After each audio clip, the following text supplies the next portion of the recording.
Social media అది చూడండి. Social media ఉండివి కాబట్టే నాలంటాలు ఇంకా మాడుతున్నాం. సోషల్ మీడియాలో వస్తుంది, చూస్తున్నారు. ఒకవేళ నేను ఏమన్నా తప్పు మాడితే నా మీద కేసు పెట్టచ్చు. తీసుకెళ్ళి మొట్టమొదటేమో లోకేష్ మీద కార్టూన్ పెట్టాడని తీసుకెళ్ళి లోపలేశారు. ఆ సెక్షన్ కొట్టేశారు అనగానే షెడ్యూల్ కాస్ట్ హరాస్మెంట్ సెక్షన్ పెట్టారు, మళ్ళీ లోపలేశారు.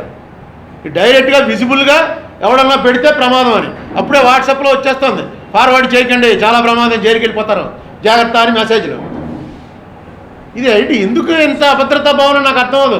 ఏ మీడియా వల్ల చంద్రబాబు నాయుడు గారు మోడీ గారు ఈవేళ అధికారంలోకి వచ్చారో ఖచ్చితంగా చెప్తున్నాను. Above 30% of the contribution media కంట్రిబ్యూషనే చంద్రబాబు నాయుడు గారికి, అబౌవ్ 20% మోడీకి. వాళ్ళిద్దరిని కూడా హీరోలు చేసింది మీడియా. ఈవేళ ఆ మీడియానే నువ్వు నొక్కేయాలని ప్రయత్నం చేస్తే చెప్తారండి, నువ్వు సెలబ్రిటీ కాబట్టి నీ మీద జోకులు వేస్తారు. నా దగ్గర ఉన్నాయి ఫోటోలు, ఒకసారి ఎప్పుడైనా మీకు టైం ఉంటే చూపిస్తాను. సోనియా గాంధీ రాహుల్ గాంధీ ఇద్దరు బొచ్చులు అట్టుకుని అడుక్కుంటున్నట్టు, డైరెక్ట్గా ఎవరో అడుక్కుంటున్న ముష్టి వాళ్ళ తలకాయలు మార్చేసి వీళ్ళిద్దరు తలకాయలు పెట్టేశారు. అలాగే కేసీఆర్ మీద, అలాగే జగన్ మీద అయితే ఇంకా దారుణం. జగన్ మీద ఉన్న ఎవరి మీద ఉండవు. ఎవడిష్టం ఆడిది నమ్ముకోవాలి. కార్టూన్ వేస్తే నమ్ముకోవాలి.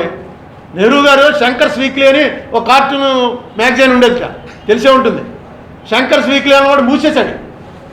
ఎప్పుడు దాంట్లో నెహ్రూ మీద లేకుండా కార్టూన్ లేకుండా వచ్చేది కాదు. నెహ్రూయే ఒకసారి మీటింగ్లో కలిసి ఈవేళ ఇక్కడ ఉన్నావు కదా, ఈ వారం అన్నా వదిలేవాయని అన్నట్ట.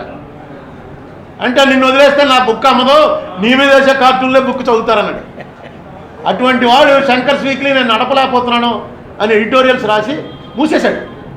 మూసేస్తే ఫస్ట్ కంట్రిబ్యూషన్ పంపింది జవహర్లాల్ నెహ్రూ. నీ వీక్లీ చూడకుండా నేను ఎలా ఉండగలను, దయచేసి స్టార్ట్ చేయి, ఇగో నా తరఫున ఈ డబ్బులు పంపిస్తున్నాను. ఇలా చాలామంది ఉన్నారు నీ అభిమానులు, నేను పంపుతున్నానని. ఒక ఏదో సెలబ్రిటీ కాబట్టి నీవు ఆ స్థాయికి వచ్చావు, లేదా నిన్నెవడు పట్టించుకుంటాడు. నీ అదృష్టం బాగుండి నీ మీద కార్టూన్లు వేసే స్థాయికి నువ్వు వచ్చావు. దాన్ని ఎంజాయ్ చేయి. ఆ కార్టూన్ చూసి నీ రాజకీయం ఏం మారిపోదు. కార్టూన్ అంటే నమ్ముకోవడానికి అది. దాన్ని ఎందుకు అంత సీరియస్గా తీసుకుంటారు? అరెస్ట్ చేసి లోపల పెట్టవలసినంత అవసరం అది. బ్యాడ్ లక్ అండి, చాలా తప్పుడు లైన్లో వెళ్తున్నారు.